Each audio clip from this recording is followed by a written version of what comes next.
Oi, boa tarde.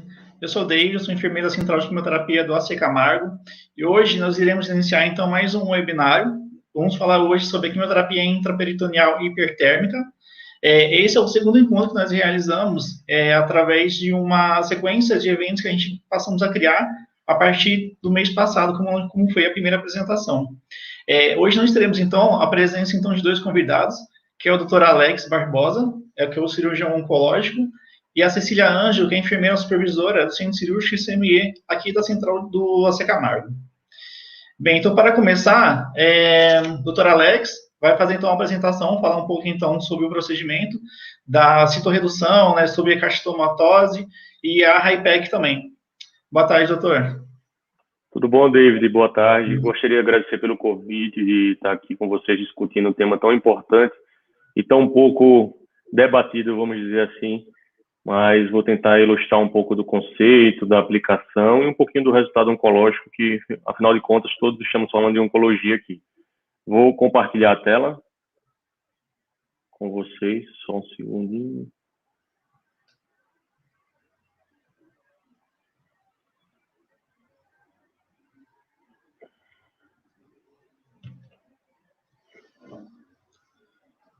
Tá aparecendo? Tá aparecendo. Bom, então, como o David falou, meu nome é Alex, sou cirurgião oncológico aqui pela AC Camargo. Atualmente eu estou no programa de Fellow de Cirurgia Oncológica do Aparelho Digestivo. Eu vou falar um pouquinho para vocês sobre conceitos, indicações e resultados da cirurgia citorredutora com quimioterapia intraperitoneal hipertérmica. Antes de a gente começar a falar desse assunto, David, eu gostaria de introduzir alguns conceitos, alguns adendos, para a gente conseguir pegar todo o ensejo do assunto. Então, assim, só para ilustrar, né, a gente sabe que o câncer ele veio do grego carcinos e já foi descrito por Hipócrates lá em 406 a.C. E só para a gente entender um pouco, o câncer ele tem uma disseminação linfática, hematogênica, por continuidade e contiguidade, e além disso ele pode dar implantes peritoneais. Então, primeiro, antes de falar da HIPEC, a gente precisa entender o que é essa carcinomatose peritoneal e a cirurgia citorredutora. Então, eu trouxe para vocês aqui alguns tipos de câncer que podem acometer o peritônio, como as causas primárias, que são carcinomas indiferenciados, mesoteliomas, que tem vários tipos histológicos, e os implantes secundários, que é o câncer que ele tem um primário de ovário e dá o acometimento no peritônio. Para quem não está familiarizado, o peritônio é aquela membrana que reveste todos os órgãos, então pode ser de ovário, coloretal, gástrico, apêndice e além de sarcomas. Então, falando um pouquinho de carcinomatose peritoneal, é aquele tumor que pode ser primário ou secundário de alguma etiologia que acomete o peritônio, como eu já falei, que reveste toda a cavidade abdominal, tanto a parede quanto vísceras sólidas e ocas. Tem várias etiologias, ovários, coloretal gástrico, pseudomixoma, que é o do apêndice, mesotelioma, que é um tumor primário do peritônio. E a cirurgia citorredutora é quando envolve aquela ressecção de qualquer lesão visível, seja peritônio, seja omentectomia, ressecções intestinais, ressecção do diafragma, conforme for necessário e possível ser realizada. E uma cirurgia citorredutora ótima, num cenário de um acometimento peritoneal exclusivo, ele otimiza a ação da quimioterapia, que a gente vai falar mais para frente, da quimioterapia hipertérmica intraperitoneal, na penetração desses quimioterápicos no tecido peritoneal. A gente sabe que dependendo do quimioterápico, mas em geral, a quimioterapia, quando é no abdômen, ela tem uma tendência de penetração do tecido ali de 2 a 3 milímetros de profundidade. Então, quanto mais doença você retirar, mais fácil vai ser a penetração desse quimioterápico. Então, a carcinomatose peritoneal, ela geralmente tem um acometimento difuso. Então, a cirurgia citorredutora é uma cirurgia complexa, uma cirurgia de grande porte, que requer, sim, um centro de tratamento multidisciplinar, com uma equipe cirúrgica experiente, assim como uma equipe multidisciplinar experiente, porque esse paciente ele requer um preparo pré, intra e pós-operatório. Em geral, são cirurgias longas, que duram de 5 a 10 horas. Os pacientes costumam ter perdas sanguíneas, tem a perda de fluidos insensíveis, que é o fluido da transpiração, são fluidos de mucosa, que isso também tem que ser contabilizado num processo cirúrgico longo. Então, a gente sempre precisa de uma equipe anestésica com monitorização completa para que tenha uma cirurgia segura. Se você for avaliar a seleção dos pacientes, esses pacientes, eles podem ter, você sempre tem que avaliar a origem do tumor primário, além disso, o estadiamento da doença. Você não vai operar um paciente com carcinomatose peritoneal que tem doença à distância pulmonar, não teria benefício. Então, tem que ser aquela doença do paciente ter um primário e ter uma doença restrita ao peritônio da cavidade abdominal. E a gente vai discutir um pouco mais à frente da extensão de disseminação peritoneal, que é o PCI, que é quanto de lesão peritoneal está cometido na cavidade, que isso sim é muito importante tanto para a equipe médica quanto para a equipe de enfermagem, que a enfermagem ajuda a gente a contabilizar isso na hora da cirurgia, e o performance status do paciente, se é um paciente realmente que aguentaria uma cirurgia extensa, como a gente já comentou. Então, o grau de disseminação de doença peritoneal, se está cometendo grande aumento, diafragma, pelve, goteiras, se está acometendo ligamento de trás, isso vai estar relacionado também com a motilidade intestinal do paciente. Então, geralmente, esses pacientes eles vêm com quadros de suboclusão, com quadros de dores abdominais. Quanto mais doença ele tem, mais sintomas relacionados à motilidade do trato gastrointestinal eles vão estar se queixando. Aqui alguns exemplos que eu trouxe para vocês de acometimento de doença peritoneal. Você vê que aqui na alça, geralmente ele tem esse padrão liso, mas você vê essas bolinhas de implantes peritoneais na borda antimesentérica, né, que a gente chama. Então você vê que isso aqui é um acometimento difuso. Esse paciente era um paciente com tumor coloretal, com acometimento difuso de todas as alças de delgado, o que torna inviável essa cirurgia, que não tem como a gente ressecar todo o intestino delgado do paciente. A gente vê aqui essa parte mais branca na foto superior esquerda também é um acometimento do mesocolo. Então seria uma cirurgia muito extensa, com ressecção de órgãos vitais que, infelizmente, a gente não conseguiu prosseguir com a cirurgia. Esse outro aqui é o que a gente chama de aumental cake, que é quando você tem um acometimento da carcinomatose no grande aumento, que reveste ali o intestino, uma camada gordurosa, e você vê um acometimento difuso também. Aqui o apêndice, com acometimento também de toda a sua superfície. Então, a gente vê que a carcinomatose, ela geralmente é difusa, é um acometimento que reveste toda a cavidade abdominal e requer uma cirurgia bem complexa. Outras fotos aqui mostrando o aumental cake, que eu falei para você, que é o acometimento do tumor no grande aumento. Aqui na região superficial do fígado, no hilo hepático, né, onde entra os vasos do fígado, e aqui o resultado pós-ressecção. Você vê como o fígado ele fica mais desperitonealizado, a gente tira todo esse sinal de acometimento. Outra foto aqui mostrando antes e depois, você vê aqui vários acometimentos neoplásicos pela alça, grande aumento, peritônio, e aqui o resultado pós-ressecção. A gente vê que o objetivo da citorredução antes de realizar a quimioterapia intraperitoneal é tirar o máximo de doença para que esse agente quimioterápico consiga agir de forma efetiva, né? Então, assim, o que seria esse índice de carcinomatose que a gente tanto fala, índice de carcinomatose peritoneal? Foi descrito lá na década de 80 já por Sugar Baker, um americano, que é vamos dizer assim, o pai da carcinomatose peritoneal, o cara que começou a descrever todos os trabalhos, e ele separa o abdômen em 9 quadrantes, e o intestino delgado em mais 4 regiões. E você vai caracterizar o tamanho dessas lesões de acometimento para fazer um score. Então, olhando aqui a imagem, a gente vê que no centro, a região central, ela é classificada como zona 0, depois superior direita, zona 1, epigástrico, zona 2, superior esquerda, zona 3, aí você vai descendo para o flanco esquerdo, zona 4, fossa ilíaca esquerda 5, 6, e assim vai seguindo, 7 e 8. O 9, o 10, o 11 e o 12, ele é a divisão do intestino delgado em jejum no proximal, ou jejum no alto, jejum no baixo, e o proximal e ilho baixo. Daí, cada região dessa, ela vai receber uma nota de acordo com o tamanho de lesão que é achado, que a gente encontra. Então, aqui tem o score da lesão. Se você, na região central, por exemplo, não tinha nenhuma lesão, você recebe um score 0. Mas se lá na região central tem uma lesão acima de 5 centímetros, você já vai para um score 3. Então, você vai dando cada nota de acordo com a região e você vai chegar na nota final do PCI. Então, ele pode ter desde 0, acometimento, ou aqui a gente vai de 1 a 12, mas são 13 áreas, né? Então, 13 vezes 3 daria 39. Então, vai de 0 a 39 o PCI. E o PCI, ele está muito relacionado com o prognóstico. Quanto maior o acometimento peritoneal daquele paciente, quanto mais doença tiver, pior vai ser o resultado oncológico, porque mais difícil vai ser a cirurgia citoredutora.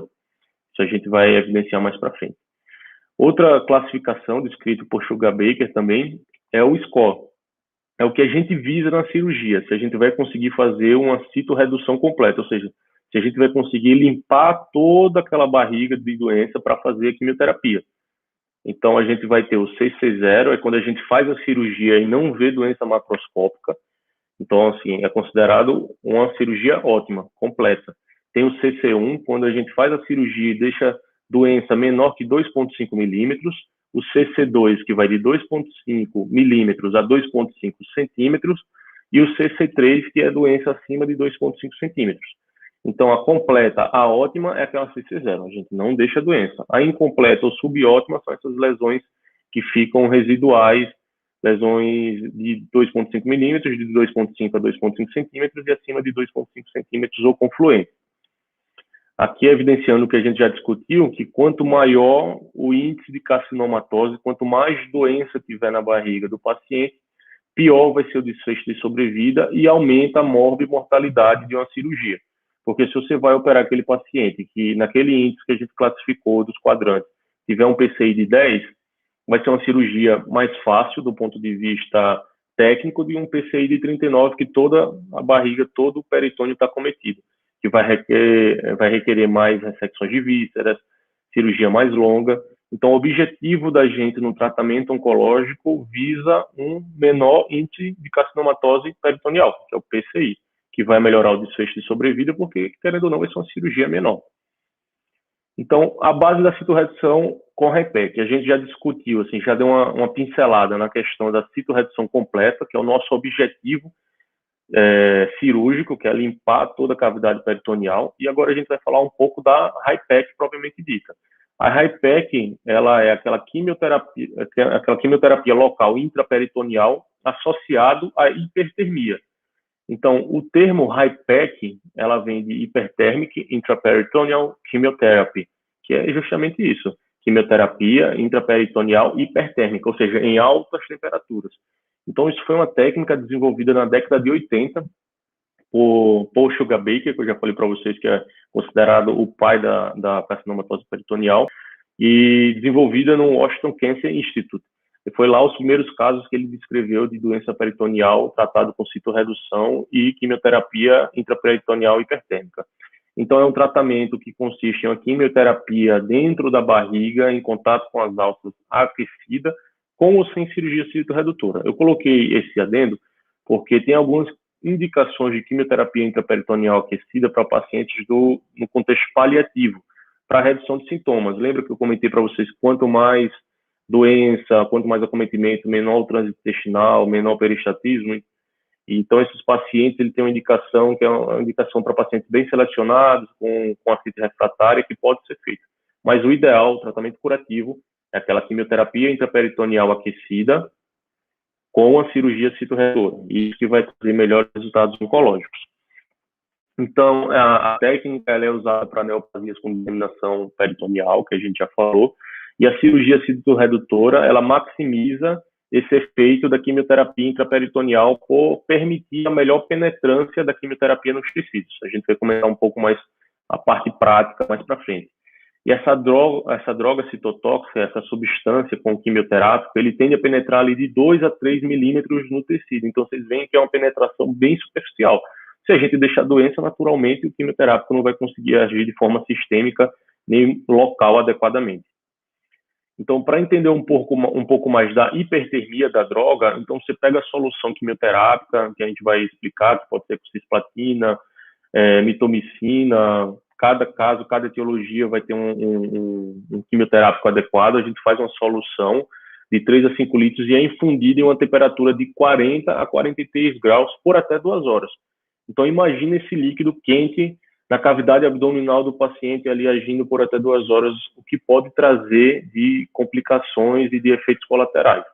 Então, o objetivo da hipertermia é de aquecer essa droga, a gente vai explicar como é que se aquece essa quimioterapia, ela é aumentar a permeabilidade tumoral ou seja, facilitar a melhor penetração da quimioterapia no tecido ali superficial, como a gente já viu que só penetra ali de 2 a 3 milímetros, e na vasculatura tumoral, para ter uma ação no metabolismo da célula tumoral. Então, além de ele agir, a quimioterapia por si só, por ser citotóxica, ele age no metabolismo tumoral por estar quente. E inativa ali as membranas, inativa enzimas e causa dano cromossomial para aquela célula doente.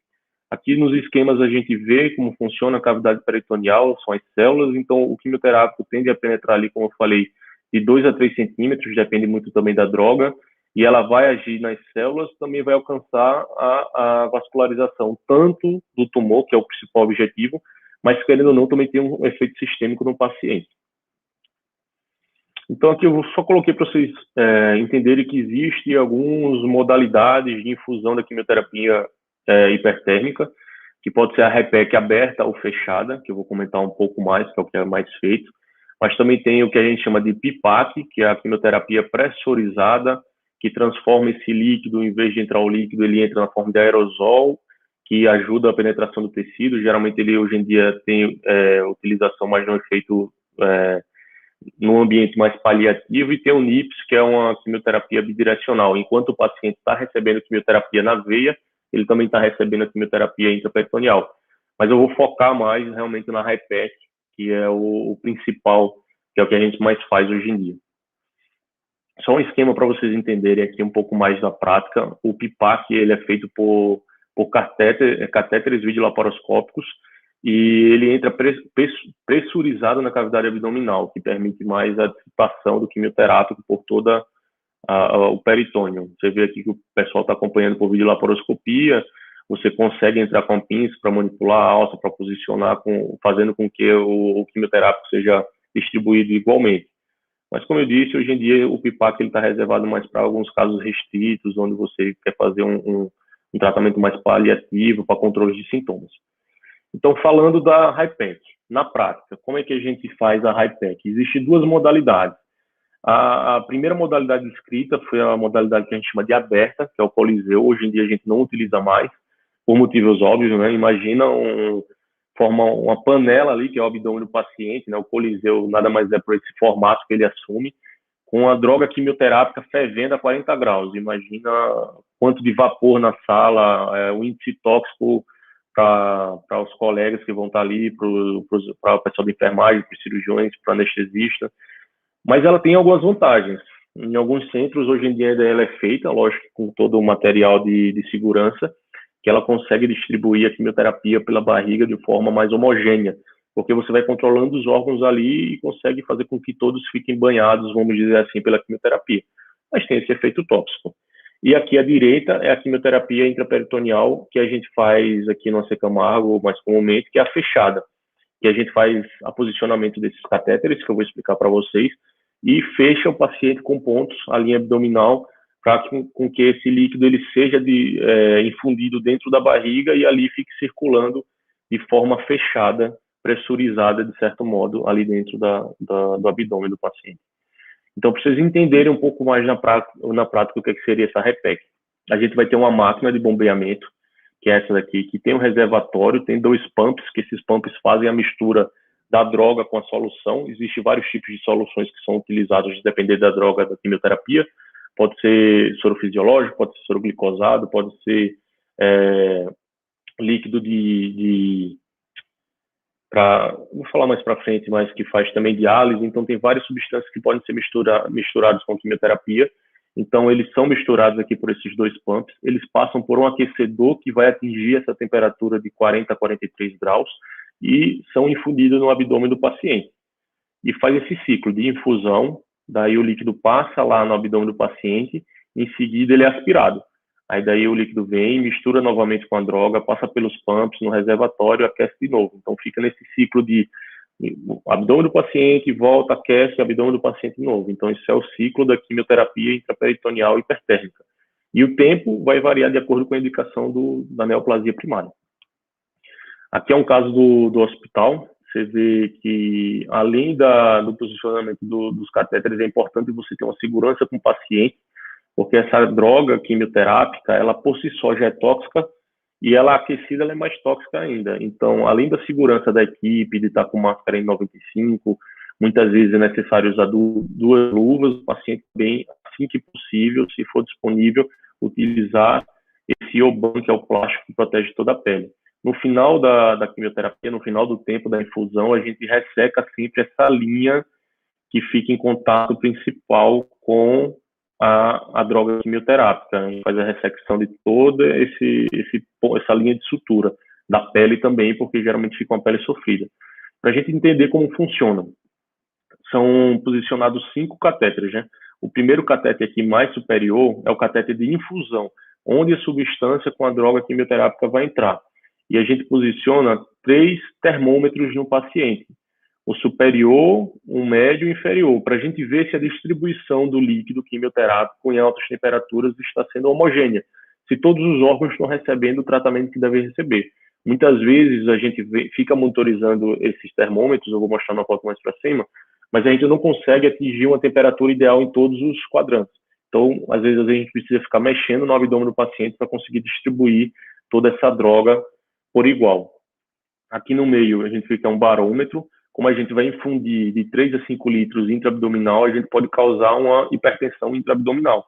Então a gente precisa dessa monitorização para saber se o paciente não vai entrar em estado crítico e pode levar a insuficiência renal, diminuição do débito cardíaco, além de outras complicações. E depois de ele passar por todo o abdômen aquecido, ele vai ser aspirado para voltar para a bomba para ser aquecido novamente. Então aqui é o que a gente usa aqui, é uma bomba de mistura e aquecimento. Se vocês veem aqui no canto superior direito está a droga, o quimioterápico na solução. Aqui são os 2 pumps que eu falei para vocês. Eles passam por aqui pelo aquecimento na máquina, aqui o reservatório.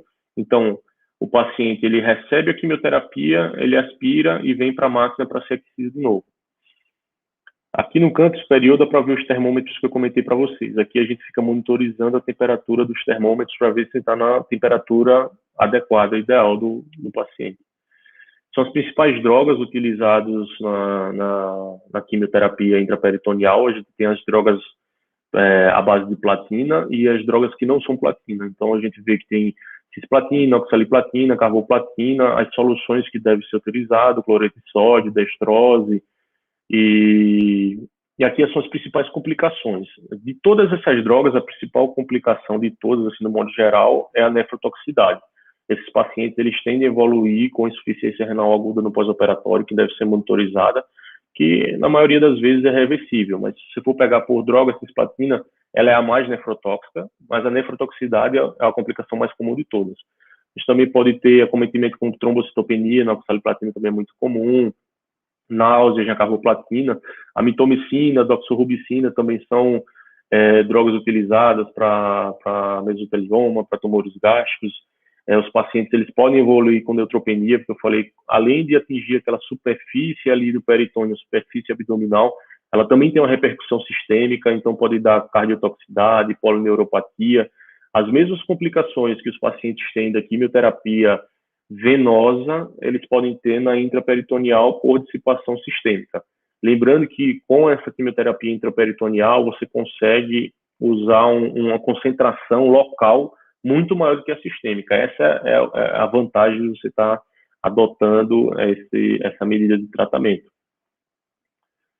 Então, a gente vai falar agora também um pouquinho dos resultados oncológicos, né? A gente já viu o papel da citorredução, o que seria a carcinomatose peritoneal, como calcular esse índice da carcinomatose e a importância de ter um índice de carcinomatose baixo ou alto, que aqui arrecadaria. Eu falei que vai mudar nos resultados oncológicos, então agora a gente já viu na prática como se faz a instilação e a montagem do paciente no REPEC, o porquê de fazer a citorredução antes para essa quimioterapia conseguir otimizar ali no local para agir melhor.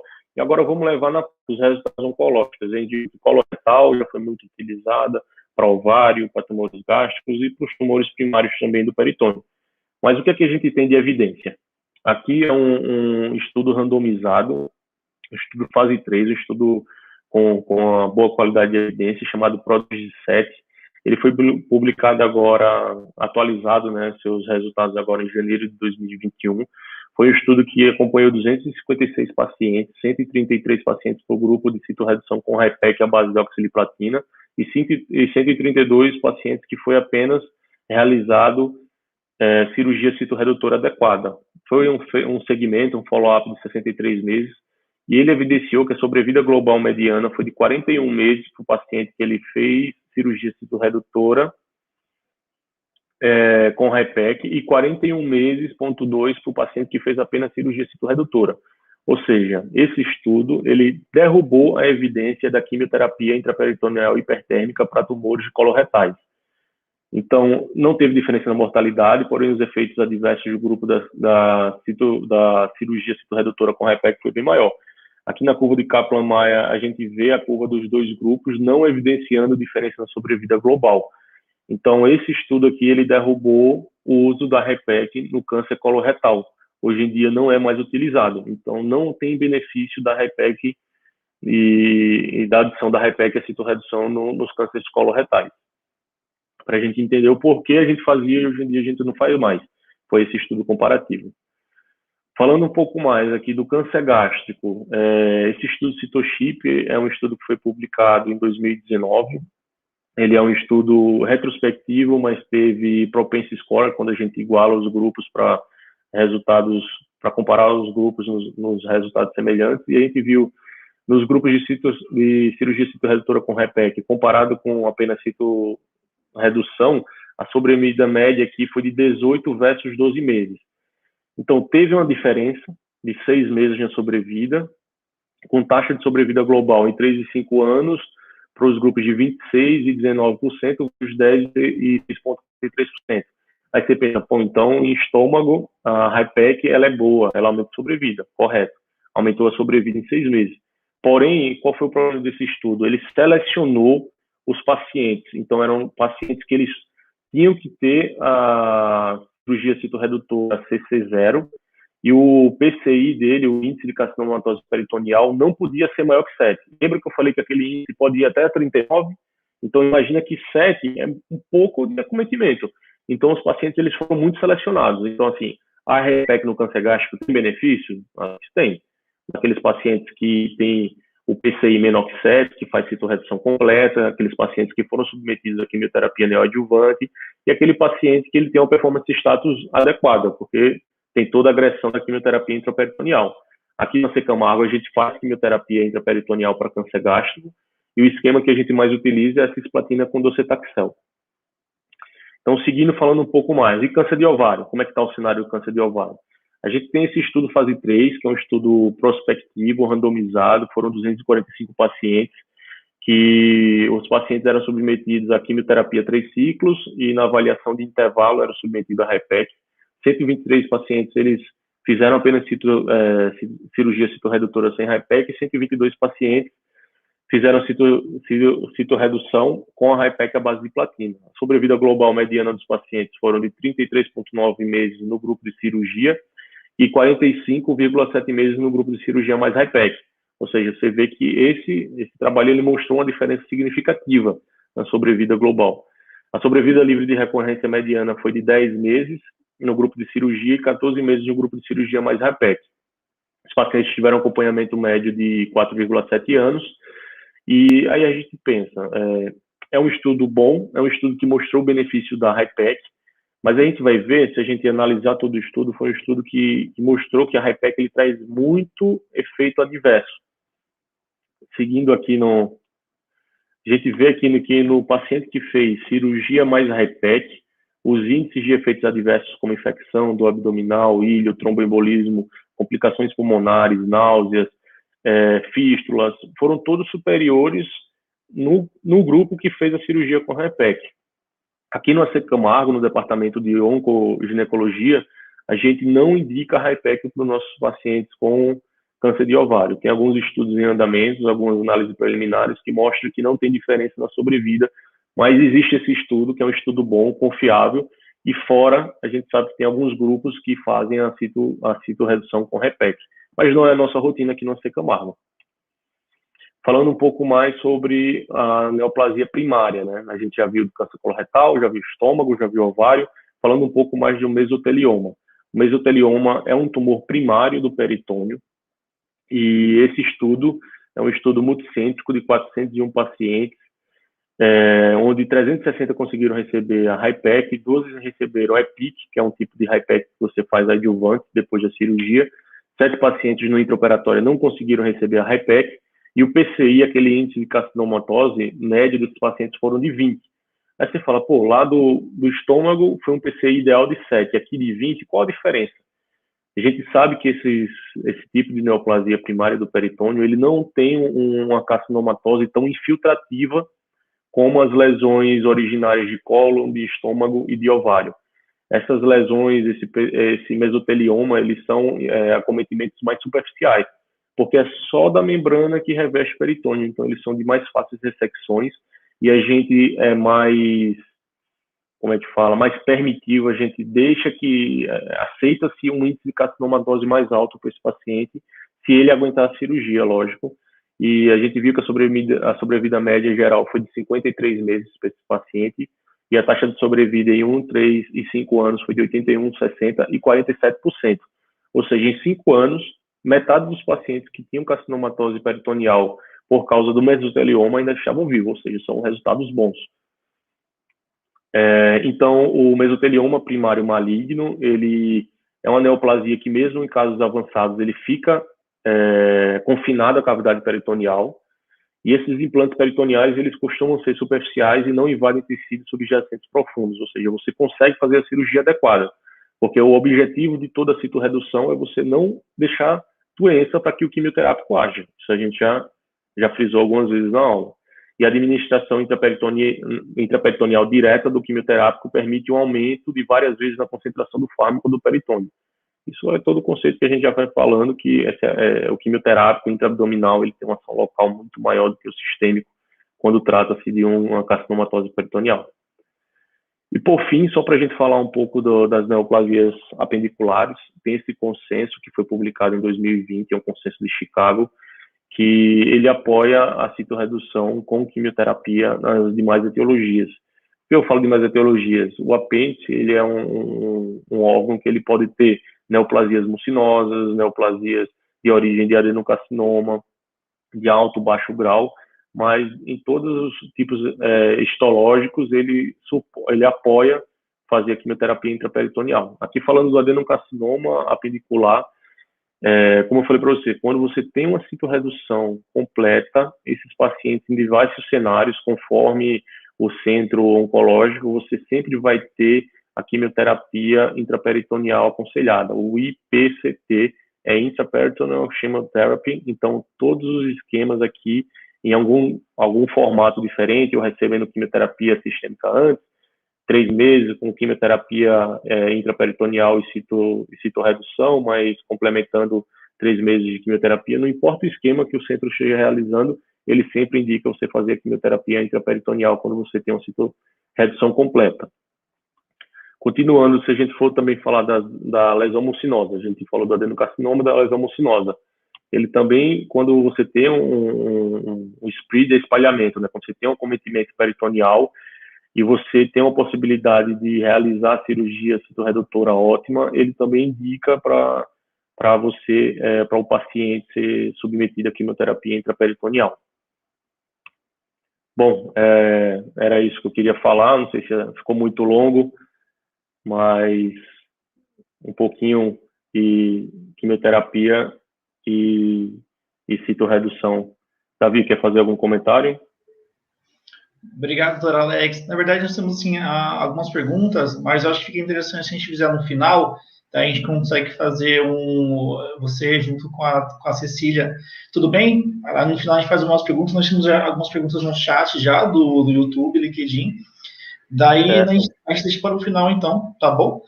Então, tá bom. Obrigado, doutor Alex. Agora, então, a gente vai ficar com a Cecília Ângelo, que é a supervisora do Centro Cirúrgico CME, aqui da unidade Antônio Prudente. Mas antes de a gente começar com a Cecília, eu gostaria de mostrar um vídeo, na verdade são 3 vídeos, um do Dr. Ademar e 2 do Dr. Felipe Coimbra, que são médicos cirurgiões aqui do Secamar Cancer Center, e são médicos titulares da cirurgia oncológica do aparelho digestivo. Procedimento que começou na década de 70 nos Estados Unidos, capitaneada principalmente pelo nosso amigo Paul Sugar Baker, e nós fizemos o primeiro caso no Brasil em março de 2001. Hoje nós temos aproximadamente uns 400 casos operados e com resultados iguais aos melhores centros do mundo. É um procedimento cirúrgico indicado principalmente para neoplasias mucinosas de apêndice, alguns casos especiais de tumores de ovários e outros casos de implantes peritoneais. Esse é um procedimento cirúrgico de alta complexidade, de um longo tempo de duração, e vários fatores estão relacionados ao prognóstico quando um paciente submete a esse procedimento. Eu diria que isso é um procedimento cirúrgico que está envolvido uma grande equipe. A infraestrutura hospitalar é extremamente importante, mas se não houver uma equipe multidisciplinar envolvida, seguramente os resultados serão prejudicados.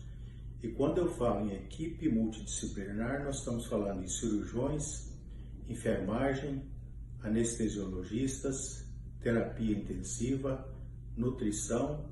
Então, é uma equipe muito grande para se obter bons resultados.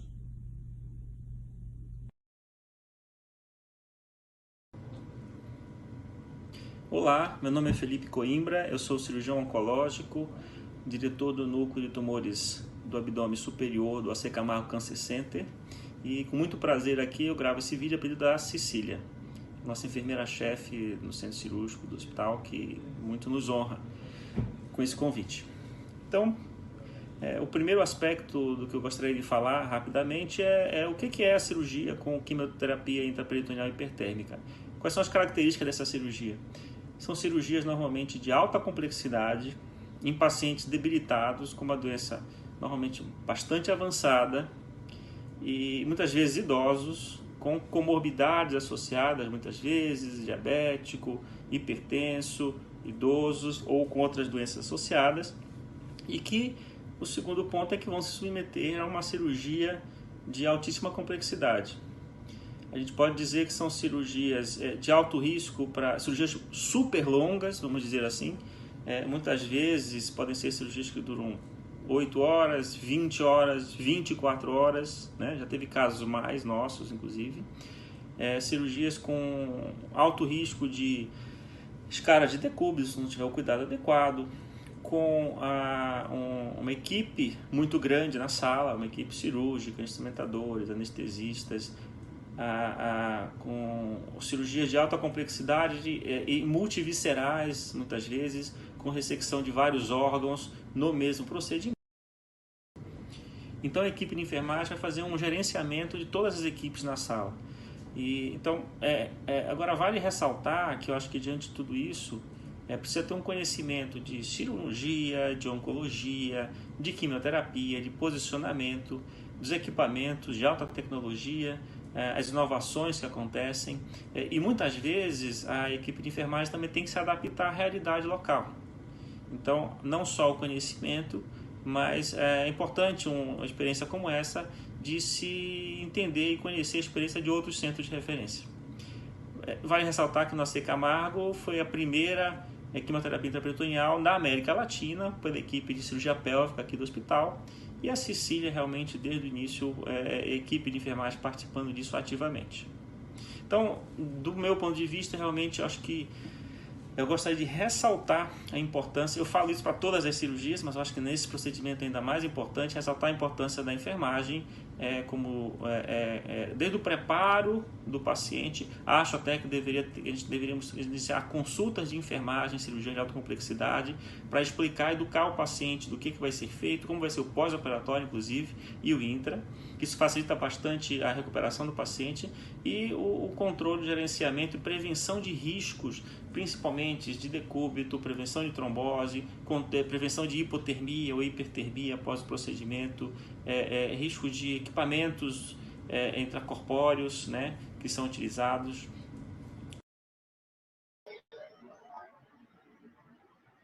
Pronto. Agora, então, a gente fica então com a Cecília Ângelo. A Cecília, na verdade, é uma satisfação tê-la aqui conosco hoje. Para quem não sabe, a Cecília, na verdade, foi quem me acolheu há cerca de 10 anos atrás, onde foi meu primeiro contato com o ambiente hospitalar. Fiquei lá 5 anos com vocês, pude aprender bastante, foi o meu primeiro contato. E eu devo bastante de tudo que eu sou, tudo que eu aprendi, em relação ao centro cirúrgico, que é um ambiente bastante complexo. Grande parte, a equipe do centro cirúrgico que soube me acolher grandemente. Cecília, então, deixa a palavra com você agora. Você vai falar um pouquinho, então, sobre as competências do enfermeiro dentro do centro cirúrgico, em relação, então, a esse procedimento, que é a citoredução com a HIPEC. Fique à vontade, Cecília.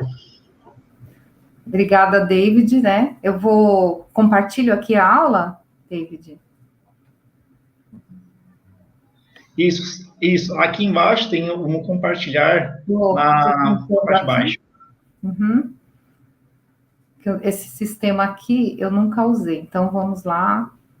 Não, sem problemas. Aqui no canto inferior tem que silenciar para a câmera, tem aqui o compartilhar. Acho que deu, Deu?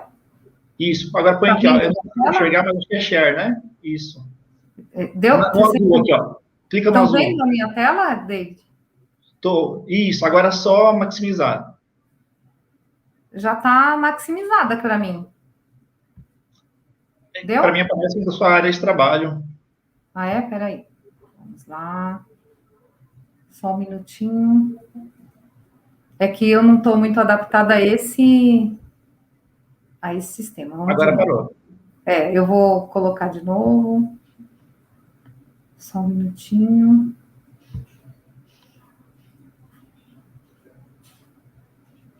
Peraí.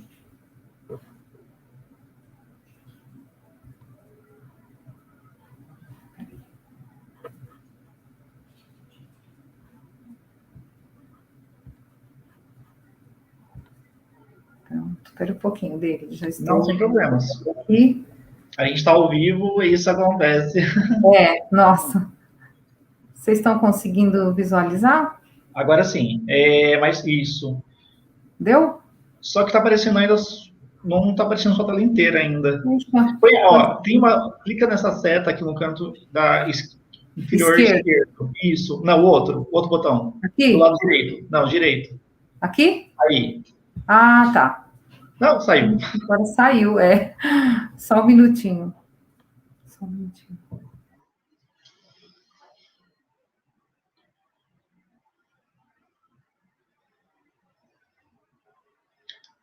Cecília, agora você desligou a sua câmera. Tá, peraí. Isso. Opa, desculpa, hein, gente, que eu não tô mais... Peraí.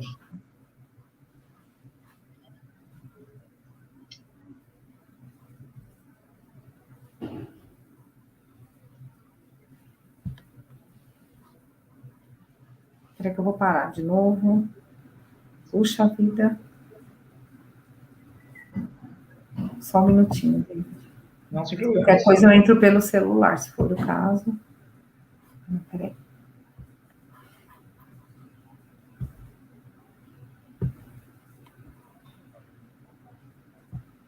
Deixa eu ver.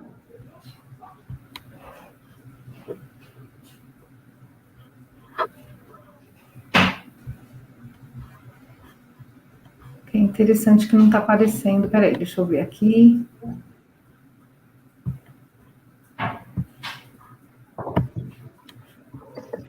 Só um minutinho, que eu vou ver se eu peço uma ajuda aqui. Só um minutinho, David. Não, sem problemas.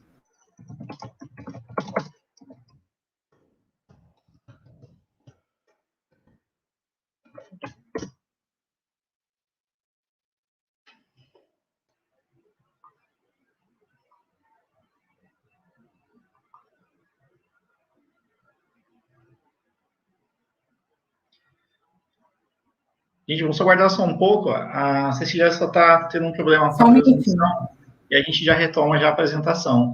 E como nós estamos ao vivo, então acho que são os problemas ao vivo, isso acontece. Só um momentinho, por gentileza, que a gente já retoma já a apresentação. Enquanto isso, caso alguém tenha alguma dúvida, é só deixar então no chat do LinkedIn ou do YouTube, que no final da apresentação a gente então vai fazer as perguntas para os convidados, para que a gente possa respondê-las.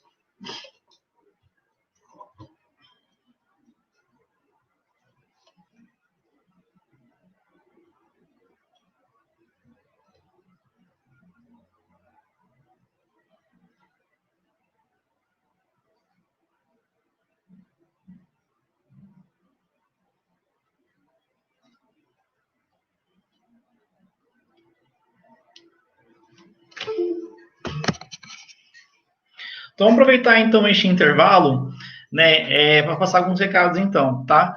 A gente sabe, então, que a gente está num período, então, de pandemia, né? Nossos estoques do sangue estão baixos e nós precisamos da ajuda de vocês, né? Porque alguns dos nossos pacientes, na verdade, muitos dos nossos pacientes precisam, então, da doação de sangue.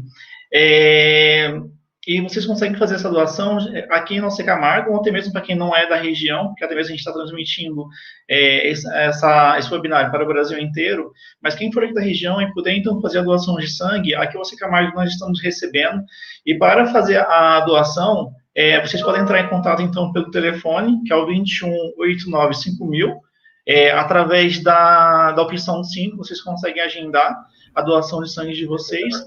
Então, pelo site também vocês conseguem maiores informações também. Tá vendo aberto? Obrigada. Obrigada, José. Tchau, tchau.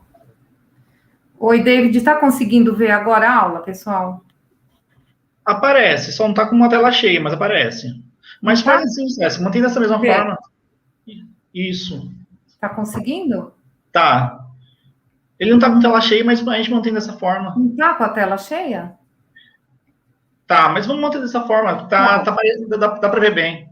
Tá bom. Primeiramente, eu queria agradecer ao David, né, que foi o meu pupilo mesmo, né, David? Eu tenho muito orgulho de te ver aí crescendo, desenvolvendo, desempenhando aí esse trabalho maravilhoso. Queria agradecer a toda a comissão organizadora. Queria parabenizar o Dr. Alex com essa apresentação do senhor. Com certeza, eu saí com aprendizado, elevou aí minha curva de aprendizado. A apresentação do senhor foi muito clara, objetiva, esclarecedora. Parabéns, foi muito bom. Dr. Demar Lopes e Dr. Felipe Coimbra, assim como outros heads aqui que realizam essa especialidade cirúrgica há muitos anos, né? São motivadores aqui da enfermagem, nos apoiam, nos envolvem, né? Em todo o contexto, em todo o planejamento da assistência a esse paciente. Isso aí é muito importante. E para nós, enfermeiros, é um motivador, né? Para que a gente busque cada vez mais boas práticas dentro do atendimento e garantindo a segurança do paciente. Então, vou apresentar a atenção de enfermagem no período perioperatório na cirurgia citoredutora com quimioterapia intraperitoneal hipertérmica. Declaro não possuir conflitos de interesse, né, nessa apresentação. E depois do Dr. Alex comentar aí todo esse escopo aí da cirurgia, né, e o Dr. Ademar e o Dr. Felipe, a gente coloca aí onde que tudo começa, né? Na realidade, o início da experiência do paciente inicia-se aí com a consulta médica, por uma sintomatologia, por um encaminhamento médico, exames de rotina, dentre outros motivos, né? Então, aí dá-se o início da experiência do paciente e dá-se o início também a todo o planejamento de uma assistência. Dessa forma, o médico ele realiza aí seu planejamento dentro de um plano terapêutico com esse paciente, onde para nós, enfermeiros perioperatórios, é super importante. São informações que vêm de encontro ao nosso planejamento também da assistência a esse paciente, desde sua busca, das suas consultas, né? A SAEP, do início até o final, né? Então, nesse planejamento, eles colocam data e horário da cirurgia. É importante ressaltar que essa cirurgia ela não está no rol da ANS, então é super importante cumprir prazos, né? Desde o início do agendamento cirúrgico até a data da programação cirúrgica que o cirurgião realizou. O nome completo do paciente, pensando aí em homônimo, enfim, né? Idade, procedimento cirúrgico, qual anestesia programada, para nós enfermeiros perioperatório é muito importante. Os equipamentos que vão ser usados, pensando aí que a gente tem que programar, ajustar junto à engenharia clínica, né? Materiais especiais, super importante, a cadeia de OPME, que a gente precisa entender, principalmente agora, né, nesse movimento que a gente trabalha muito junto às operadoras, na questão de qualidade, com sustentabilidade financeira, medicações especiais, instrumentais, não esquecer que nós vamos usar drogas antineoplásicas, isso gera custo, né? materiais consignados, como eu já falei, anatomia patológica, banco de sangue, reserva de UTI, principalmente perfusionista e a droga antineoplásica. Então, a coleta de dados é super importante e são informações importantes para o enfermeiro perioperatório. E ter calma e fazer o agendamento cirúrgico, né, na sua assertividade e com o prazo menor possível.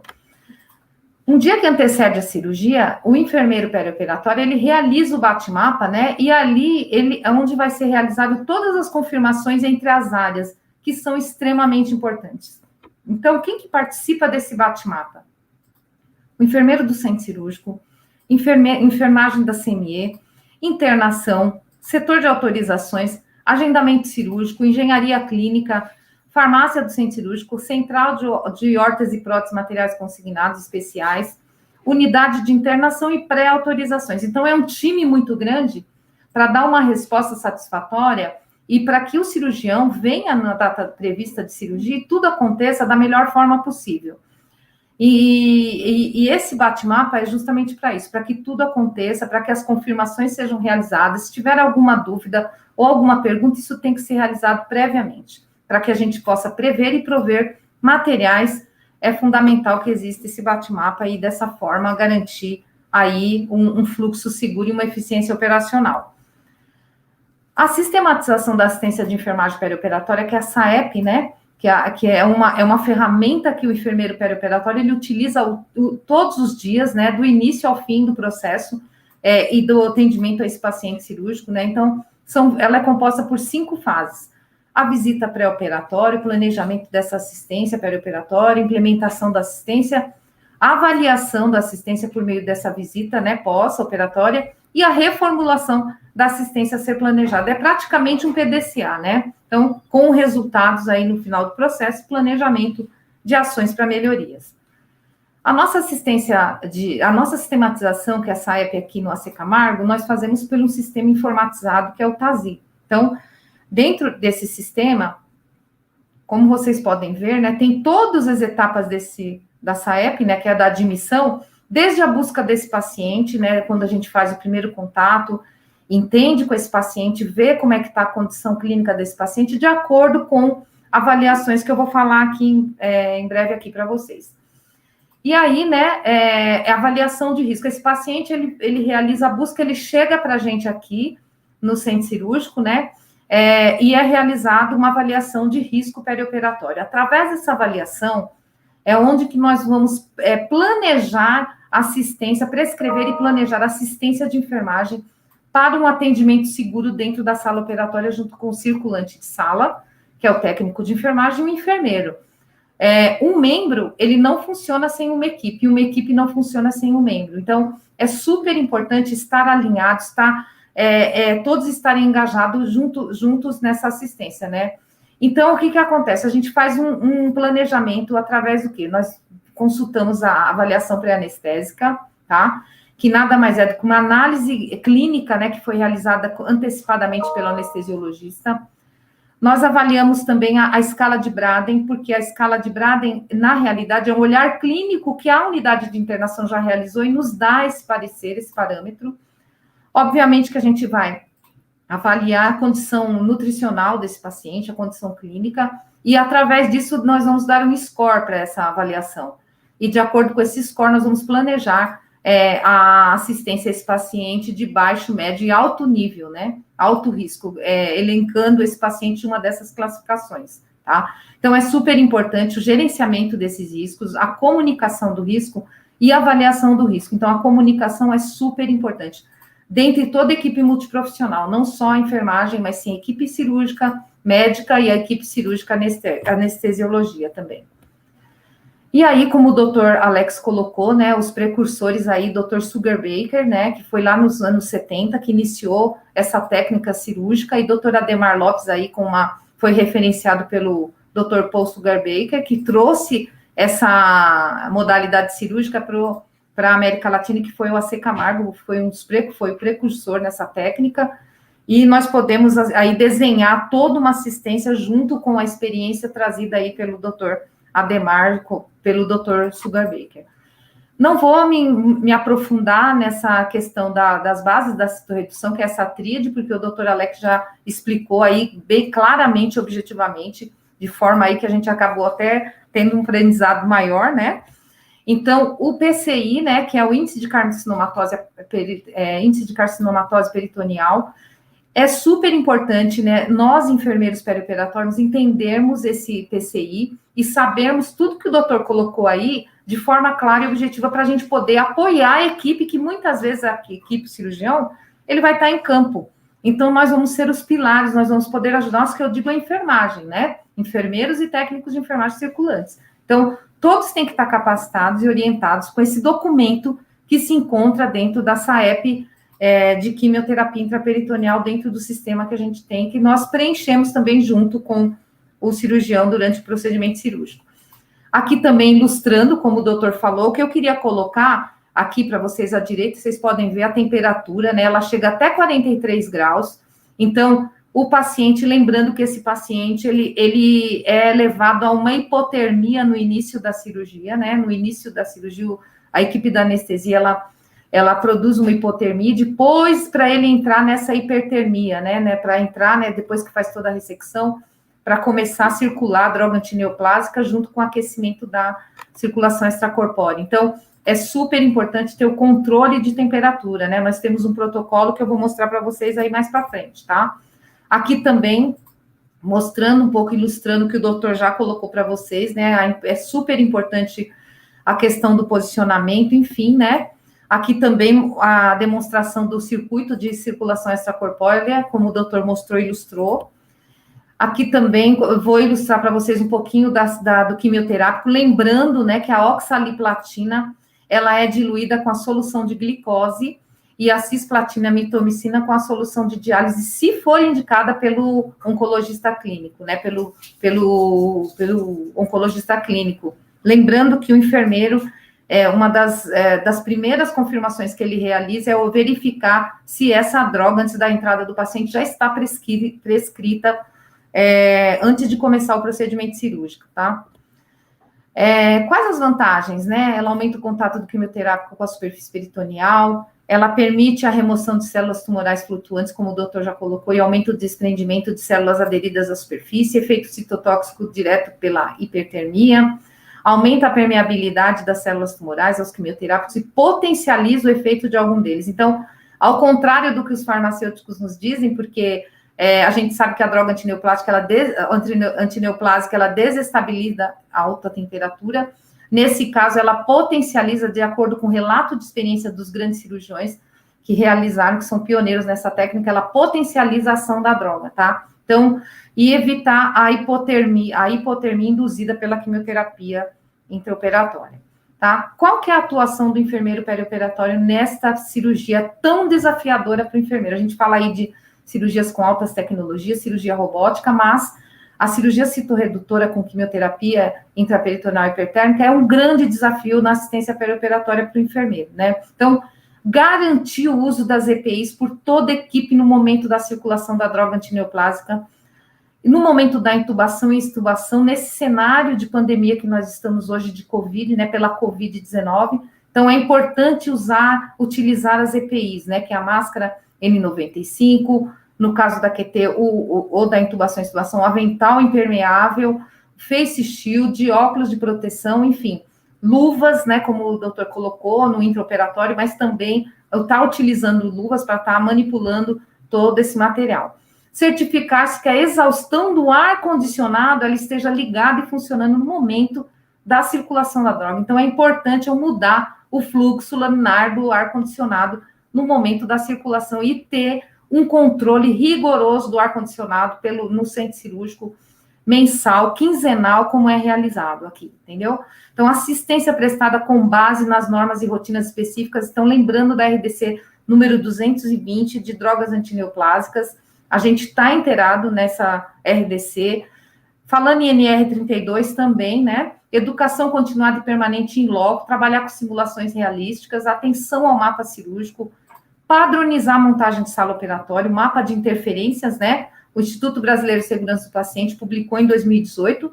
Aqui no AC Camargo nós utilizamos o mapa de interferências, né? desde 2015, né?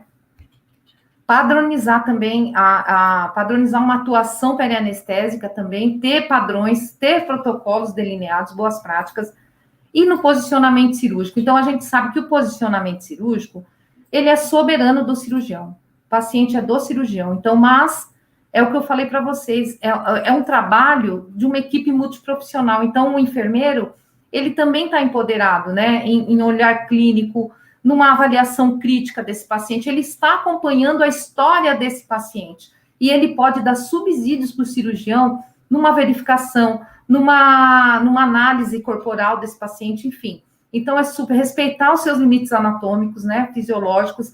Então, a atuação em equipe é super importante, com o anestesiologista, o cirurgião e a enfermagem, tá? Garantir a realização de checklist de cirurgia segura, né, não deixar banalizar, porque é super importante. Conferência da droga antineoplásica, como eu falei para vocês, né? Antes do paciente entrar, verificar se o oncologista clínico já prescreveu a droga, qual é a droga, se está disponível, né? E o cuidados pós-operatório na UTI, que nós vamos fazer na transferência interna desse paciente, que ainda é dentro da sistematização. Nos cuidados pré e intraoperatório, né? O preparo intestinal, catéter venoso central e PAI, posição de equipamentos, as EPIs, né? Também, antibiótico profilaxia, antimicrobiana ou se é terapêutico, durante a perfusão, controle metabólico e hemodinâmico também, reposição de plasma, albumina, coagulograma, temperatura, ver toda a cadeia laboratorial junto ao anestesista e está fazendo com que esses exames laboratoriais, eles cheguem em tempo hábil para esse anestesiologista e o cirurgião terem parâmetros confiáveis com esse paciente, tá? Lembrando que ele pode entrar em acidose metabólica. Aqui do lado eu coloquei, né, no descarte adequado dos materiais, os descartes químicos, né, então são clean box específicos, porque a gente não pode esquecer que é uma droga antineoplásica que está circulando ali num circuito, né, de sistema fechado. O descarte do quimioterápico também, é o reservatório, como eu falei para vocês, né, para droga. Peculiaridades no cuidado pós-operatório, né, ter análise dos parâmetros clínicos, né, observação de taquicardia, temperatura, sondas e drenos, cuidados com a sonda vesical, retirada após a remoção do catéter epidural, enfim, drenos abdominais de tórax. Não esquecer que esse paciente é um paciente que ele já sai com muitos drenos, né, dreno pleural bilateral, porque tem uma absorção grande devido a essa circulação que o doutor explicou, grandemente, tem uma grande absorção pela pleura. Então, esse paciente ele já sai com dreno torácico bilateral. Dieta, os cuidados com a sonda de alimentação, ventilação, né? O uso da ventilação mecânica nas primeiras 24 horas, né? Então, tá verificando a insuficiência respiratória, enfim.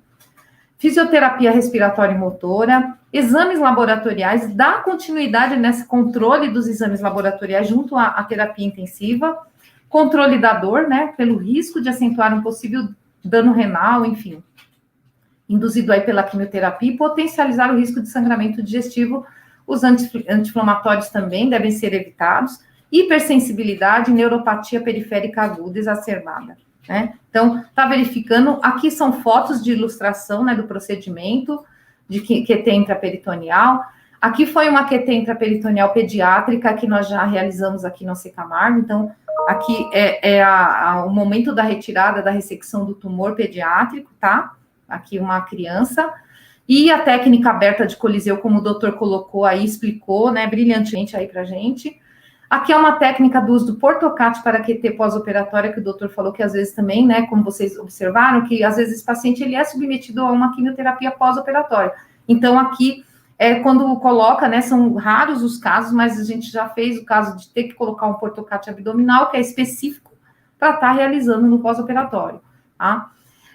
As complicações pós-operatórias que podem ocorrer, né, obviamente não é uma regra, né, enfim, perfuração, fístulas digestivas e abscesso, ilho prolongado, atonia gástrica, hemorragia, infecção pós-operatória, pancreatite, TVP, embolia pulmonar, pneumotórax e derrame pleural, depressão medular, vômitos e diarreia. Então, de 0 a 39% de morbidade, né, e 0 a 20% de mortalidade nessa especialidade. E a segurança do paciente, né? Então, como que o enfermeiro ele está engajado nesse contexto? Então, auxiliar o anestesiologista na monitorização invasiva, né? Precept, Flowtrack, débito cardíaco, Ranger, para promover um controle da temperatura, manta térmica, enfim, meias antiembólicas e compressor pneumático antitômico. A gente tem um protocolo de TEV muito fortalecido na instituição. O paciente oncológico, ele tem predisposição ao risco de TEV.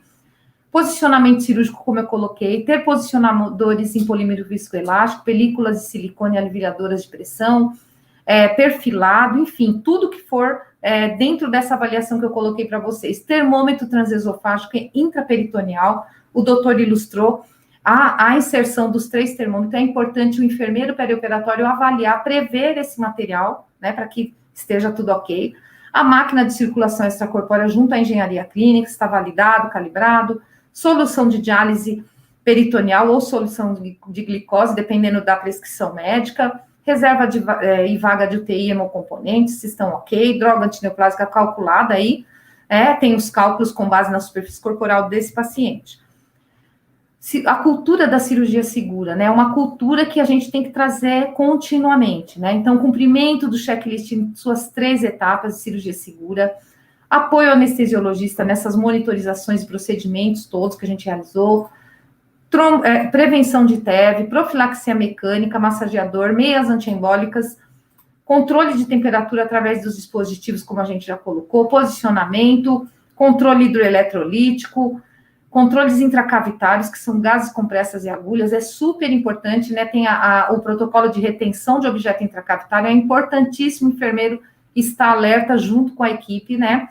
Isso é uma responsabilidade muito compartilhada. Atenção à evidência da assistência baseada em boas práticas através das anotações, né? E ter uma visão crítica e clínica desse macro processo.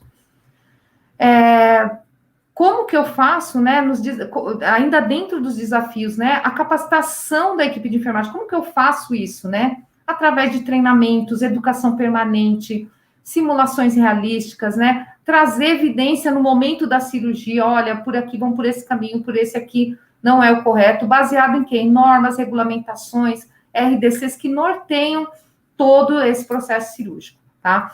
O imprinting é eu entender, ter uma comunicação em alça fechada, eu passar a informação e essa pessoa me sinalizar que entendeu. Visão crítica e macrosistemática de todo o processo, para eu promover uma eficiência operacional. Manutenção de materiais e equipamentos, né? Não é só usar, eu tenho que controlar isso tudo. Elaborar fluxo, rotinas, procedimentos operacionais padrões, protocolos assistenciais, organizar um time especializado, né? Muitas vezes a gente especializa um time para ter um bom resultado e promover eficiência operacional, tá? Então, tudo isso é uma avaliação criteriosa desse enfermeiro perioperatório. O cuidado centrado no paciente, né? Tratar o câncer paciente a paciente, né? Engajamento nesse cuidado com toda essa equipe multiprofissional, gerenciando todo esse processo. Gerenciar os riscos, né? Quais riscos que são mais predominantes nessa especialidade? Risco de hipertermia, risco de hipotermia, risco de hipovolemia, risco de lesão por pressão, LP, né? Risco de queda, risco de distúrbios hidroeletrolíticos, extravasamento de droga antineoplásica, derramamento de droga antineoplásica, né? Eu tenho que ter um kit de derramamento disponível no centro cirúrgico, né? Porque se eu tiver extravasamento de droga antineoplásica, eu tenho que estar fazendo a retenção dessa droga antineoplásica, desse ambiente, para estar promovendo aí um cuidado nesse extravasamento da droga e não permitindo que o ambiente seja contaminado, vamos dizer assim, né? Pensar em toda essa equipe multiprofissional. E o risco de hiperglicemia, tá? Então, eu vou inventariar, né? Nessa gestão, vou inventariar, analisar, avaliar e tratar esses riscos, tá?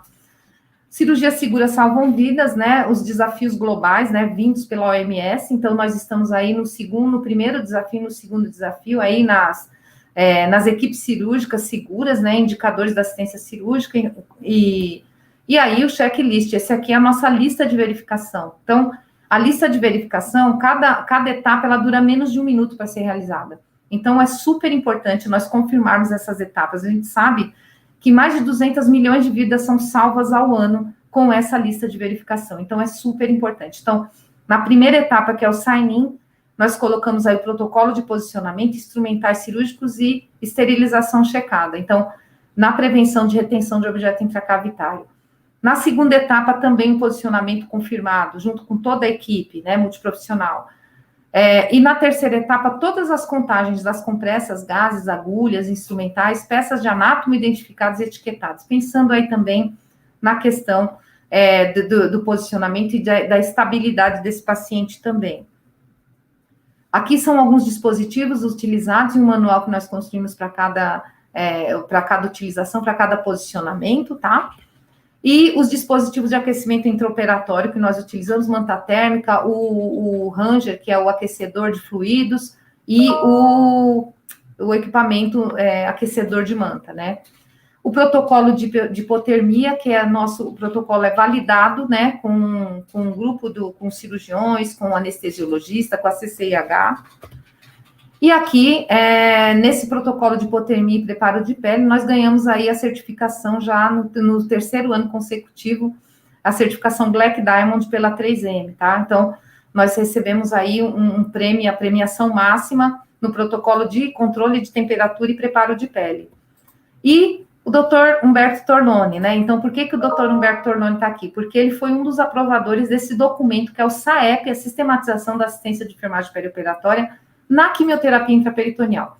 Nunca esqueço, quando eu fui levar esse documento, ele falou para mim, né? Essa cirurgia é a estrela do AC Camargo. Então, eu fiquei muito feliz, né? Ele aprovou o documento, e esse documento a gente dispôs aqui no sistema informatizado, né? Onde tem vários itens da avaliação da cirurgia, o controle da hipotermia, hipertermia, manta térmica, enfim, controle do enfermeiro, onde ele descreve o posicionamento, a sua avaliação que ele realizou, os dispositivos que foram usados, as drogas, né, que foram usadas, controle do perfusionista, que não tínhamos, agora nós temos esse controle dentro desse documento, o PCI, que é o índice de carcinomatose peritoneal, onde o cirurgião, ele vai sinalizando, a gente pode colocar, né, dentro desse documento, e o resultado de tudo isso foi uma produção científica, porque isso nos motiva e nos provoca, né, a buscar boas práticas, né, dentro do atendimento que a gente realiza aqui, desde que iniciou essa primeira cirurgia em 2001.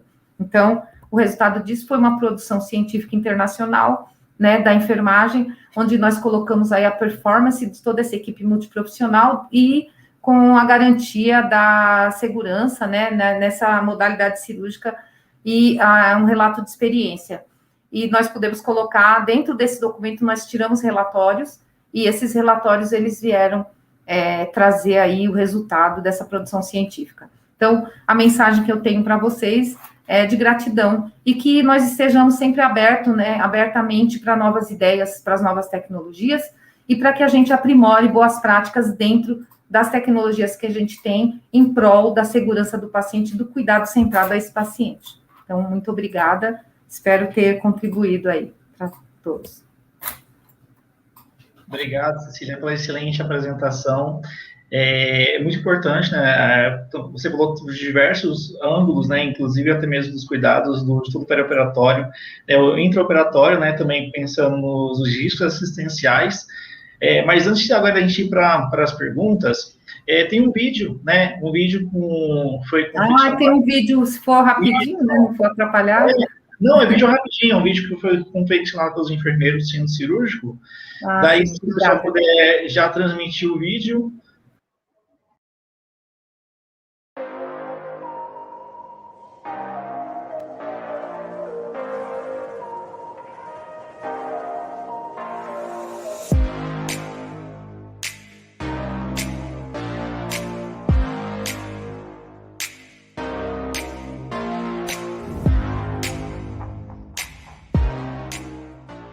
Olá, meu nome é Priscila, eu sou enfermeira de centro cirúrgico. E o que me traduz é agilidade. Agilidade com qualidade. Eu amo essa dinâmica. E o que me motiva é a fé. A fé que pode transformar o impossível em grandes possibilidades. Isso é centro cirúrgico. Olá, meu nome é Larissa, eu sou enfermeira de centro cirúrgico. O que me define como enfermeira do centro cirúrgico é a criticidade e a agilidade. O ambiente do centro cirúrgico é um ambiente onde se precisa ter pensamento rápido, agilidade e tomada de decisões. O que me motiva é saber que eu vou ter todos esses desafios e, contudo, vendo junto, eu vou prestar uma assistência segura ao meu paciente. Meu nome é Catarina e eu sou enfermeira do centro cirúrgico. O que me inspira é garantir estratégias educativas para a melhoria dos processos. E o que me motiva é desenvolver a equipe em sua melhor versão. Olá, boa tarde. Meu nome é Raquel, sou enfermeira do centro cirúrgico. E o que me inspira a ser enfermeira do centro cirúrgico é a assistência ao paciente pediátrico, pois requer um cuidado especializado e humanizado. E o que me motiva é ver a cura delas. Meu nome é Érica, sou enfermeira de centro cirúrgico. Enfermagem é uma arte e nós somos artistas dessa ciência tão complexa e indispensável na saúde. Sou entusiasta de como a tecnologia agrega e facilita a nossa arte. Minha motivação é saber que a minha profissão deu significado a tantas outras vidas.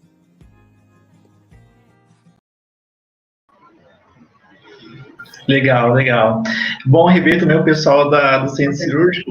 E uma coisa também muito engraçada, Cecília, né, com os depoimentos, um deles foi da Raquel e também da Priscila, quanto à agilidade, atendimento imediato, né, que hoje na central de quimioterapia, né, o pessoal pergunta, né, desde por que você está inquieto, né, faz as coisas tão rápido. Eu acho que ainda eu estou com o espírito do centro cirúrgico ainda, porque ainda muitas das coisas com que eu vivenciava na época no centro cirúrgico, o atendimento imediato, a assistência rápida, né, pensar rápido, até mesmo com de repente uma intercorrência no ato anestésico, seja uma intubação difícil, alguma intercorrência que nós tivemos, então sempre um atendimento muito rápido imediato.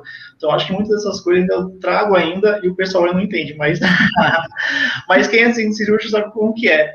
Mas aproveitando, César, nesse viés, né, pensando hoje no centro cirúrgico como um ambiente tão complexo e tão específico, na sua opinião, né, na sua vivência, quais são as competências técnicas, né, que são inspiradas de enfermeiros, de técnicos de enfermagem para trabalhar no centro cirúrgico?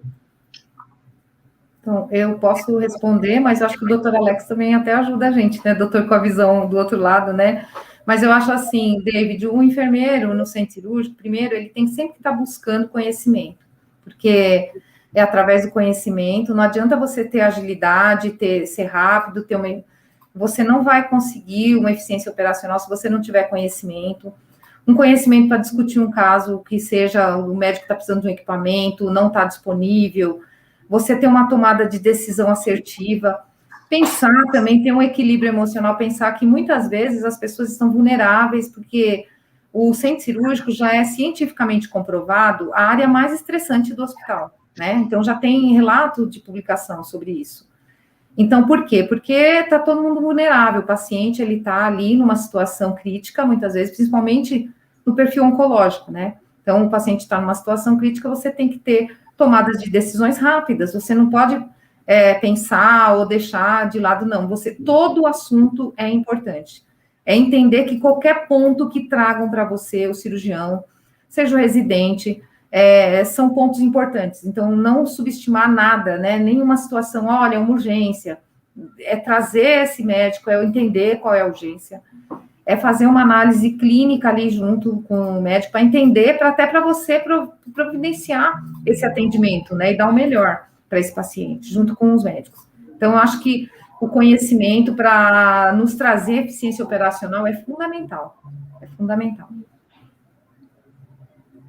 Se eu quiser complementar, doutor Alex, fica à vontade. Eu ia até falar, assim, mas a minha amostra é viciada aqui no C Camargo, porque realmente, em todos os hospitais que eu já trabalhei e trabalho atualmente, a gente tem uma equipe multidisciplinar muito forte, muito presente, uma equipe que tem autonomia para tomar decisões. Um ponto que você falou do posicionamento, e também é dever da enfermagem, da enfermeira, isso é correto. Já posicionei pacientes que a enfermeira falou, doutor, acho que esse posicionamento podia ser assim, e realmente pode contribuir com o resultado do paciente. Eu sempre falo, não adianta ter uma equipe de enfermagem que só concorde.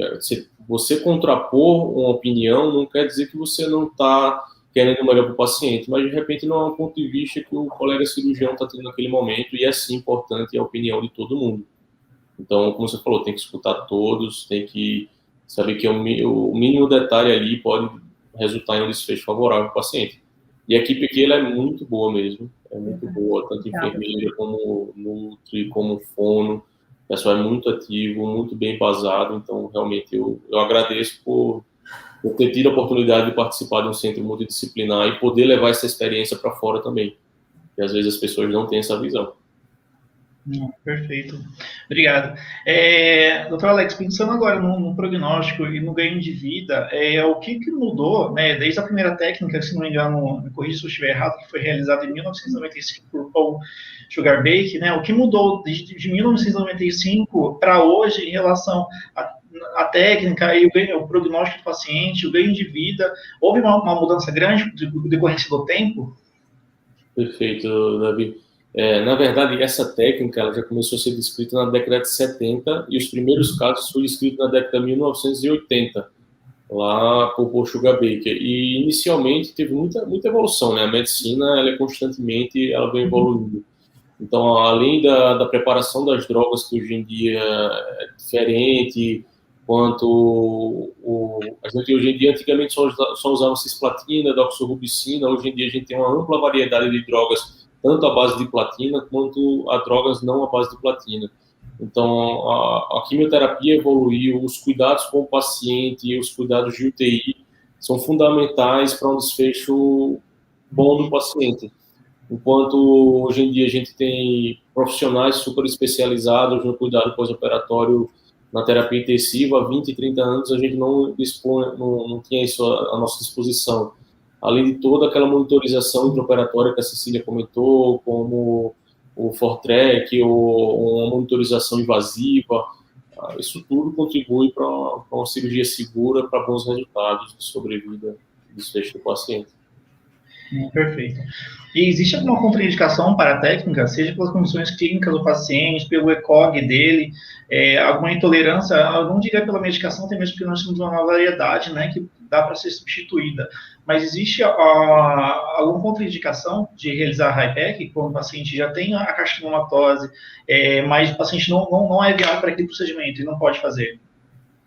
Perfeito, David. Então, como eu comentei na aula, tem a quimioterapia intraperitoneal, ela pode ser com intuito curativo, daqueles pacientes que vão ter a ressecção peritoneal completa e vão realizar a quimioterapia intraperitoneal, como aqueles pacientes que eles têm um efeito paliativo para controle de sintomas, o paciente que tem muita ascite, o paciente que está comprometido do ponto de vista intestinal, você vai lá e faz aquela quimioterapia para que ele tenha uma melhora da qualidade de vida ali no ponto de vista que o paciente já tem uma doença avançada. Mas quais pacientes que de jeito nenhum devem ser submetidos a uma quimioterapia? Do ponto de vista curativo, é aqueles pacientes que além da doença intraabdominal tem algum outro foco de doença, como supor, tem metástase pulmonar, metástase cerebral ou algum outro tipo de metástase ósseo, não vai ter intuito nenhum você fazer uma quimioterapia no intuito curativo. Mas do intuito paliativo seria aquele paciente que realmente não aguentaria com o choque da cirurgia, vamos dizer assim, da quimioterapia. Porque, querendo ou não, a gente sabe que essa quimioterapia ela tem uma ação milimétrica ali no peritônio, mas também tem uma absorção sistêmica. Então, se você submete aquele paciente que já está frágil, já é um paciente que por si só é consumido do ponto de vista oncológico clínico, então ele tende a ter um desfecho desfavorável. Não, perfeito. Bem, acho que é basicamente isso. Nós temos uma pergunta aqui no chat. Na verdade, é uma pergunta da Jéssica Chicone, mas já foi respondido basicamente com a sua resposta, doutor, que ela colocou, uma vez realizada a ressecção e aplicada a técnica de HIPEC, qual é a chance do paciente sair desse processo sem doença? É possível a cura plena? Pensando assim, no quadro curativo no paciente, a cura plena?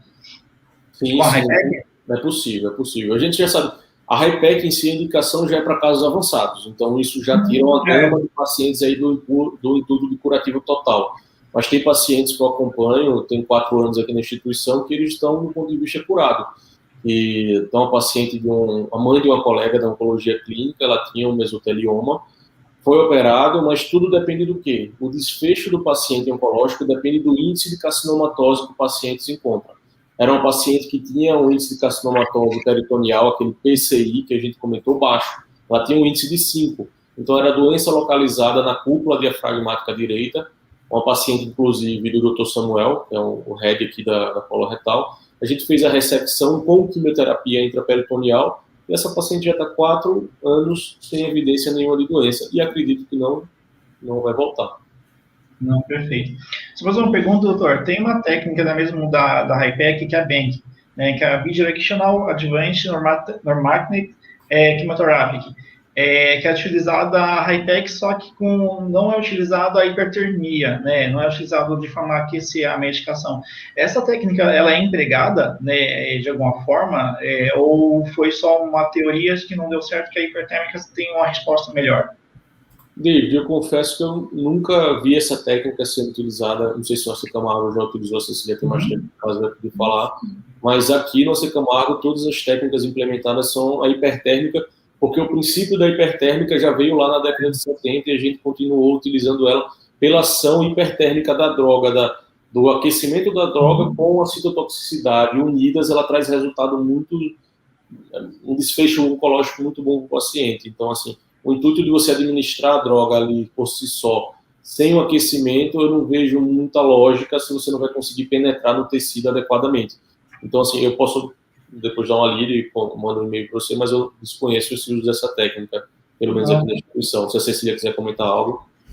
Não, também não, nunca vi essa técnica aqui no externo, vi o PIPAC, que o doutor citou aí, a quimioterapia pós, com portocate, né, a dividiolaparoscopia, né, doutor, mas essa técnica não, até é interessante a gente levar, né, para ver para entender, né, porque é exatamente o que o doutor Alex falou, o que potencializa a ação da droga antineoplásica é esse hiperaquecimento dessa droga.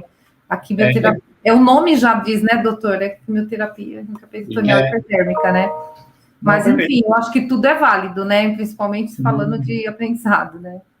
Não, perfeito. Até mesmo na minha prática, mesmo na época de ciência cirúrgica, mesmo, também eu não me lembro de ter me deparado com isso. Então, David, o David tem muitos anos aí. E aí eu acabei lendo uma coisa assim por cima em relação a essa técnica aí, eu achei interessante trazer, de repente, para ver se realmente ela é empregada, né, se de repente foi feita com o AC Camargo. Até mesmo, se não me engano, o AC Camargo é pioneiro, né, na HIPEC aqui no Brasil, né? Eu tinha visto as primeiras pesquisas que eu fiz, eu vi que o Dr. Ademar Lopes ele foi o pioneiro aqui no Brasil a começar essa técnica e foi inclusive no AC Camargo. Sim. Perfeito, gente. Então, acho que não tem mais nenhuma consideração aqui no chat. Tem gente parabenizando, né, pelo evento. Vocês têm alguma consideração a fazer? Alguma coisa que vocês gostariam de deixar? Algum recado? Algum comentário? Bom, eu agradeço o convite, realmente surpreendeu, foi um webinar excelente.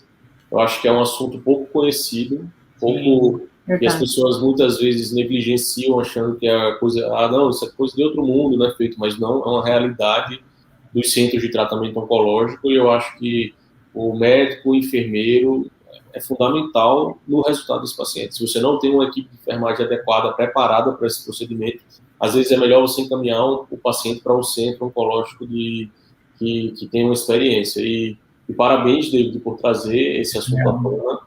E fico à disposição para tirar dúvida. Você tem meu e-mail, pode disponibilizar para a equipe. Perfeito. Fico aguardando próximas reuniões. Perfeito. Muito obrigado, doutor. Também quero agradecer, David, infinitamente aí o convite. Foi muito... Nossa, estou muito honrada. A discussão foi muito boa, foi muito objetiva, eu concordo, reitero aí o que o doutor Alex falou, é um tema que tem que se trazer mais, porque o enfermeiro perioperatório, ele trata isso como um desafio, e é um desafio, né, você vê quantas confirmações, e eu acho que para uma próxima, doutor, poderíamos trazer até um anestesiologista, porque nós temos o projeto Acerto, que vem, que o doutor falou da monitorização, então toda essa monitorização, ela vem de encontro, né, doutor, com o projeto Acerto, que é minimizar e trazer uma recuperação precoce para esse paciente, com maior benefício. Então, né, eu acho que valeria, né, doutor, um anestesiologista. Nossa, o anestesista é chave. Acho que seria igual. Uma discussão muito rica, né? Só fica aí a dica. Perfeito. Obrigada, David. Bem, obrigado, Cecília, obrigado, doutor Alex. Foi muito importante, né, esse encontro. Na verdade, é o segundo que a gente faz. O hospital faz vários webinários, na verdade, né? Inclusive hoje nós temos um, né, que vai falar sobre o pessoal da CP, que vai ser o doutor José Guilherme, junto com a doutora Simone, né? Então, para quem tiver interesse hoje em assistir também, vai ser transmitido nesse mesmo formato, tanto pelo LinkedIn, como também pelo YouTube. Vai falar sobre, sabe como prevenir, diagnosticar e tratar, reabilitar câncer de cabeça e pescoço, na visão do médico, do fono e do paciente. Né? Então, vai ser um debate bem bacana, né, que vai envolver o fono, o médico, né, o cirurgião, que é o Dr. José Guilherme, e também mesmo a participação de pacientes, acredito. Então, fica aí esse convite, né, e também lembrando o recado que eu tinha dado no intervalo que nós tivemos aqui em relação à doação de sangue, né, doe sangue, que é muito importante, né, se não for aqui, seja em outro hospital, né, que até mesmo por conta da pandemia, os estoques são bem baixos, então, doe sangue, nós temos informações no site, ou então aqui mesmo, quem quiser entrar em contato também pelo telefone para fazer o agendamento, pelo 21895000. Mas é isso, gente, esse é o nosso recado, então obrigado, gente, novamente, e aí, então, até uma próxima, então. Até. Até mais. Obrigado, gente. Até mais, obrigado, gente. Até logo, tchau, tchau. Tchau.